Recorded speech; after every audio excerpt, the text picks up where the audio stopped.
Sorry. I'd like to question your religion, because it seems to me that you make science a religion in itself. In what way?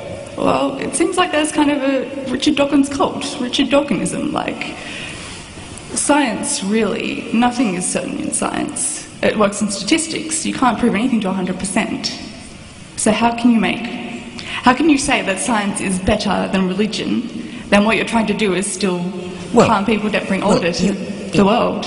You can't prove anything to 100%, but 100% is a hell of a lot better than 0%, which is what you can prove by religious reasoning.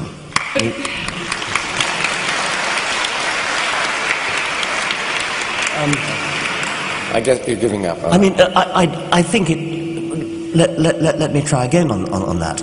The idea that science is a religion, when in fact science is interested in evidence and is prepared to change its mind if contrary evidence comes in, that's very, very different from a religion. As Lawrence said earlier, in science we constantly open to the possibility of having to change our minds, and science proceeds by progressive refinement and changing minds, and there are things that I suppose will never be disproved, things like that the planets orbit the sun. That's never going to change. I don't think that the fact of evolution is ever going to be disproved. It's always going to be true that we are cousins of chimpanzees and of monkeys and of kangaroos.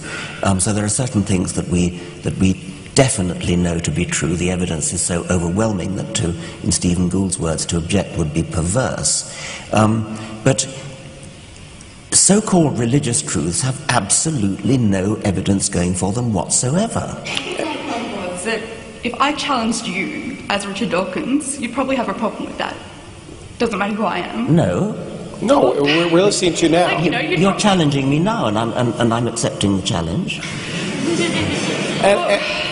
Fair enough. Look, I'm a Catholic. I don't agree with what George Chappelle thinks, but I don't think he's a pedophile either. Like... No, I don't suppose he is. Well, just, you know... I don't know. I've never asked him. My point is that you, as an eminent scientist, if I challenge your scientific doctrine, maybe your theories or your opinion, you'll disagree with me. Well, I will, I mean, when you say disagree, I will say, where is your evidence? Here's my counter-evidence. And I'll see yours. Let's sit down together and look at the evidence. I mean, that's very different from saying that I'm arguing from authority. In fact, let me jump in. Authority, that's the key point. Richard is not an authority. I'm not an authority. There are no scientific authorities. That's a key point. There are scientific experts. Richard knows a lot about zoology. I know a lot about physics. But there's no one whose views are not subject to question.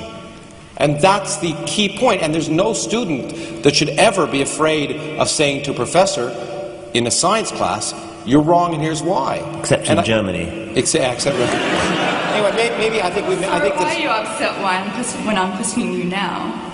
Like, you know, isn't that the same thing? You know, isn't it like you're one of my professors? Well, no. What? I think we're trying to have a discussion, but maybe I think the point is that maybe we should move on. I mean, well, you say you're a Roman Catholic, and I also study physics. Yes, but I mean, do you think the wafer turns into the body of Jesus? No. Good. I'm delighted. Then to you're hear not really a Roman Catholic.